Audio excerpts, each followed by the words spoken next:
আসসালামু আলাইকুম। প্রিয় দর্শক, আপনারা জানেন যে তত্ত্বাবধায়ক সরকারের যে বিধান সেটা যে আওয়ামী লীগ সরকার বাতিল করেছিল এবং বাতিল করে সংবিধান সংশোধন করেছিল, সেই বিষয়টা এখন পাল্টে গেছে। গত বৃহস্পতিবার 20 নভেম্বর দেশের সর্বোচ্চ আদালত তারা 14 বছর আগের যে রায়টা ছিল, বিচারপতি ABM খায়রুল হক যে রায় দিয়েছিলেন যে তত্ত্বাবধায়ক সরকার ব্যবস্থা থাকবে না, সেই রায়টাকে বাতিল করে দিয়েছে। সেই রায়টা কিন্তু সর্বোচ্চ আদালত থেকেই হয়েছিল, আপিল বিভাগ থেকেই হয়েছিল। সেই আপিল বিভাগের রায়টা আবার বর্তমানে যে আপিল বিভাগ আছে সর্বোচ্চ আদালতের, সেই আপিল বিভাগের বিচারকরা আপিলে পূর্ণ বেঞ্চ মানে সর্বসম্মতিক্রমে বাতিল করে দিয়েছে। আগের যে রায়টা, যেটা 2011 সালে হয়েছিল, সেই রায়ে 7 জন আপিল বিভাগের 7 জন বিচারপতির মধ্যে 4 জন বলেছিল যে তত্ত্বাবধায়ক সরকার ব্যবস্থা থাকার দরকার নেই, থাকবে না। আর 3 জন বলেছিলেন যে এটা থাকার দরকার আছে। সেরকম সংখ্যাগরিষ্ঠ রায়ে সেটাকে বাতিল করে দেওয়া হয়েছিল। কিন্তু এবার 7 জন বিচারকের 7 জনই বলেছেন যে ওই যে বাতিল করে দেওয়া হয়েছিল 2011 সালে, সেই বাতিলটা ঠিক হয়নি। আসলে তত্ত্বাবধায়ক ব্যবস্থা থাকা দরকার। আমাদের দেশে একটা সুষ্ঠু গণতান্ত্রিক নির্বাচনী প্রক্রিয়া চালু রাখার জন্য তত্ত্বাবধায়ক সরকারটা থাকা দরকার। গত আওয়ামী লীগের এই 2011 সাল থেকে 2024 তারা দেশ ছেড়ে চলে যাওয়ার আগ পর্যন্ত, সরকারের পতন হওয়ার আগ পর্যন্ত, এই পুরো সময়টা দেশের প্রায় সকল বিরোধী দল আওয়ামী লীগ, তার সঙ্গে যারা জোট এবং জাতীয় পার্টি, এই সমস্ত দল ছাড়া আর সকল রাজনৈতিক দল কিন্তু আন্দোলন করেছে এই তত্ত্বাবধায়ক ব্যবস্থার জন্য। এবং আমি নিজেও বহুবার বলেছি যে আমাদের দেশে যে তত্ত্বাবধায়ক ব্যবস্থাটা আছে, এটা তুলনামূলকভাবে সবচেয়ে ভালো নির্বাচন পদ্ধতি। এই তত্ত্বাবধায়ক সরকারের মাধ্যমে নির্বাচন হলে আমরা একটা মোটামুটি নিরপেক্ষ নির্বাচন পাই। এবং সেই হিসাবে আমি এটাও বলি যে আমাদের দেশে এ পর্যন্ত স্বাধীনতার পর থেকে যত নির্বাচন হয়েছে, তার মধ্যে সবচেয়ে ভালো নির্বাচন হয়েছে 1991, 1996, 2001 এবং 2008 সালে। এর মধ্যে কিছু কম বেশি আছে, কিন্তু তারপরেও এই 4টা নির্বাচনটাকে আমি মোটামুটি গ্রহণযোগ্য বলে মনে করি। বাকি নির্বাচনগুলিকে আমার কাছে গ্রহণযোগ্য নির্বাচন মনে হয় না। 14, 18, 24 যেমন মনে হয় না, অথবা তার আগেও যে 88 অথবা 73 যে নির্বাচনগুলি হয়েছে, সেগুলোকে আমার কাছে গ্রহণযোগ্য নির্বাচন মনে হয় না। আমার ধারণা অনেকেরই তাই ধারণা। এবং আমরা এভাবেই দেখেছি যে তত্ত্বাবধায়ক সরকারের আমলে আসলে জনরায়টা প্রতিফলিত হয়। সেই যে অতি ভালো যে নির্বাচন পদ্ধতি, সেটাই সর্বোচ্চ আদালতের রায়ে এবার ফিরে এলো। কিন্তু ইন্টারেস্টিং বিষয় হলো, এটা কিন্তু আমার আগামী নির্বাচনটা আগামী বছরের 2026-এর ফেব্রুয়ারিতে যে নির্বাচনটা হবে, সেটা কিন্তু তত্ত্বাবধায়ক সরকারের অধীনে হবে না। আমার প্রশ্ন, কেন হবে না? এই প্রশ্নটা আমি করতেই চাই। বলা হচ্ছে তারপরে চতুর্দশ যে সংসদ নির্বাচন হবে, সেখান থেকে এটা চালু হবে, আগামী এই নির্বাচনে হবে না। আমি এই জিনিসটাই আমি কিন্তু আসলে বুঝতে পারি না, এবং আমি জানতেই চাই যে এটা কেন হবে না। আদালত অবশ্য বলেছে যে কিছু সাংবিধানিক ধারা উপধারা তারা নির্ধারণ করে বলেছে এই কারণে এটা এবার নয়, তারপরের থেকে হবে।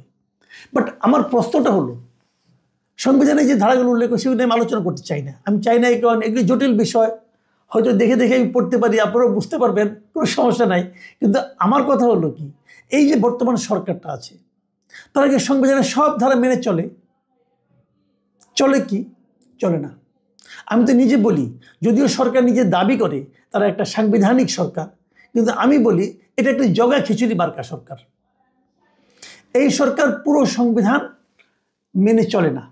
সিম্পল অনেক উদাহরণ আছে, আমি একটা ছোট্ট উদাহরণ দিই। এই সংবিধানে, আমাদের আগের যে সংবিধান আছে, সেই সংবিধানে এখনও বঙ্গবন্ধু শেখ মুজিবকে জাতির পিতা হিসেবে বলা আছে। এই সরকার সেটা মানে না। এই সংবিধানে বলা হয়েছে বঙ্গবন্ধুর ছবি আপনার অফিসের প্রত্যেকটা মন্ত্রী, তাদের যারা আছেন, সরকারি কর্মকর্তা আছেন, তাদের মাথার উপর সেই ছবিটা থাকতে হবে। আছে, রাখে? রাখে না। তারা তো সেখান থেকে নামিয়েছেই। বিভিন্ন বিভিন্ন দূতাবাসে যে ছবিটা ওরা আছে ওইটাও নামাই দিচ্ছে, ওইটা তো নামাইছে, প্রেসিডেন্টের ছবি পর্যন্ত তারা দূতাবাস থেকে নামাই দিচ্ছে। তো এটা সাংবিধানিক সরকার হয় কিভাবে? আমাদের সংবিধানে গণভোট বলতে কিছু নাই, কিন্তু অধ্যাদেশ জারি করা হয়েছে গণভোট হবে। যে অধ্যাদেশ কি ক্যাবিনেট, মানে গণভোটের জন্য এরকম অধ্যাদেশ ক্যাবিনেট বলতে পারে? রাষ্ট্রপতি স্বাক্ষর করতে পারে? পায় না তো। এই সংবিধান বিরোধী কাজ। কিন্তু আপনারা বলছেন যে সময়ের প্রয়োজনে এটা করতে হয়েছে, চাহিদার জন্য, জনগণের চাহিদা, জনচাহিদার জন্য এই সময় জনগণের এটা চাহিদা, ওই যেটা করতে হয়েছে। ওকে, আমি মেনে নিচ্ছি, আমার কোনো আপত্তি নাই, কিন্তু মেনে নিচ্ছি। তো যদি আপনার ওক্ষেত্রে জনগণের চাহিদা হয়, তাহলে তত্ত্বাবধায়ক সরকার ব্যবস্থাটা এই নির্বাচন থেকে চালু করাটা সময়ের চাহিদা যে নয়, এটা আপনি কী করে বুঝলেন? আমি দায়িত্ব নিয়ে বলছি, প্রচণ্ড আত্মবিশ্বাস থেকে বলছি, আপনি আজকে এই যে সেটা গণভোট করেন যে আগামী নির্বাচন তত্ত্বাবধায়ক সরকারের অধীনে হবে নাকি অন্তর্বর্তীকালীন সরকারের অধীনে হবে। যদি তত্ত্বাবধায়ক সরকারের অধীনে হওয়ার ব্যাপারটা জয়যুক্ত না হয়, তখন আপনি আমার সঙ্গে কথা বলেন। আপনি নিশ্চিত জানেন তাই হবে। এই দেশের মানুষ অন্তর্বর্তী সরকার, বর্তমান যে অন্তর্বর্তী সরকার আছে ডক্টর ইউনূসের নেতৃত্বে, এবং ওনারা যারা উপদেষ্টা মণ্ডলী আছেন যারা, তাদের নাম ধাম কর্মকাণ্ড দেখার পর আমি নিশ্চিত, এরা যদি বলে যে কবে বিদায় হতে হবে, বলে যে কালকে বিদায় হন। এই হলো যে জনপ্রিয়তার অবস্থা। তারা আবার নির্বাচন করবেন। এরই মধ্যে কিন্তু অনেকগুলি ঘটনা ঘটেছে যে তত্ত্বাবধায়ক সরকারের একজন উপদেষ্টা তিনি ঘোষণা করেছেন তিনি নির্বাচন করবেন, এবং উনি এবং ওনার বন্ধুবান্ধব যে সমস্ত এলাকা থেকে নির্বাচন করবেন, সেখানে তারা বাড়তি উনি ওনার মন্ত্রণালয় থেকে অনুদান দিচ্ছেন বিভিন্ন প্রতিষ্ঠানের জন্য। আবার উনি নির্বাচন করবেন, উনি এখনও উপদেষ্টা, এবং ওনার উপদেষ্টা থাকার ব্যাপারে কারো কোনো আপত্তি নাই এই সরকারের। তাহলে এই সরকার কতটুকু নিরপেক্ষ থাকবে? আমরা তো একটা নিরপেক্ষ সরকারের অধীনে নির্বাচন চাই। আমি বিস্ময়ের সঙ্গে লক্ষ্য করি, গত আপনার 15 বছর, 14 বছর, 15 বছর যে রাজনৈতিক দলগুলো তত্ত্বাবধায়ক সরকারের অধীনে নির্বাচনের জন্য আন্দোলন করেছে, বুকে রক্ত দিয়েছে যে দলগুলোর কর্মীরা, সমর্থকরা, সেই দলগুলো তত্ত্বাবধায়ক সরকারের বৈধতা উচ্চ আদালত কর্তৃক স্বীকৃত হওয়ার পরও তত্ত্বাবধায়ক সরকার চায় না। তারা এই দাবিটা তোলে না। কেন তোলে না? তোলে না এই কারণে তারা ডক্টর ইউনূসের সরকারকে চটাতে চায় না।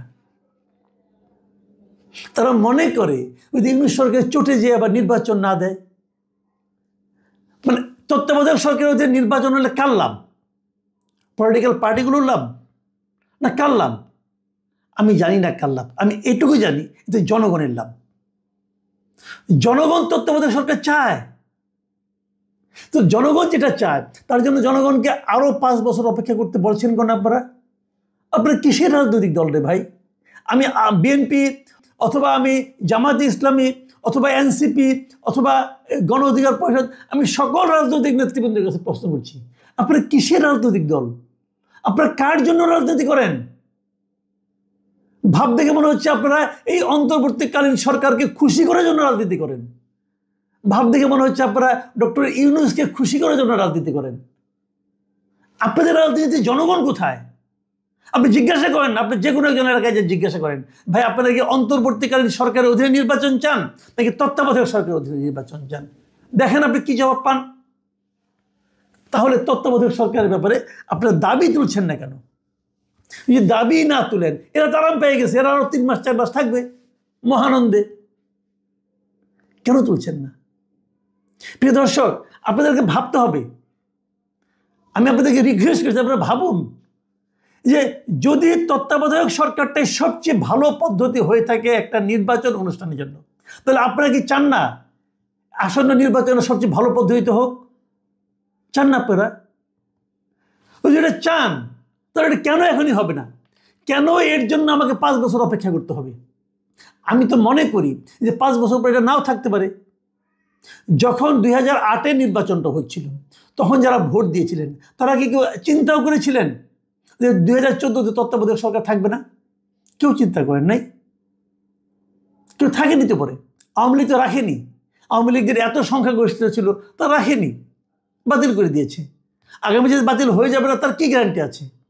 আমি এখন পাচ্ছি, আদালত বলছে এইটাই লজিক্যাল, সবাই বলছে এটাই লজিক্যাল, কিন্তু তারা কেউই আবার এখন চায় না, আরও 5 বছর পরে চায়। 5 বছর পরে আপনি থাকবেন না, কে থাকবে তার কি গ্যারান্টি আছে? তখন যারা ক্ষমতায় আসবে তারা রাখবে কি রাখবে না, কি গ্যারান্টি আছে? জনগণ এখন যেটা পেয়েছে 5 বছর পরে সেটা ভোগ করতে হবে, এটা কেমন কথা? যেমন আপনাকে একটা উপহার দেওয়া হলো, যেমন আপনাকে একটা জামা উপহার দেওয়া হলো, অথবা একটা পাঞ্জাবি উপহার দেওয়া হলো, দিয়ে বললো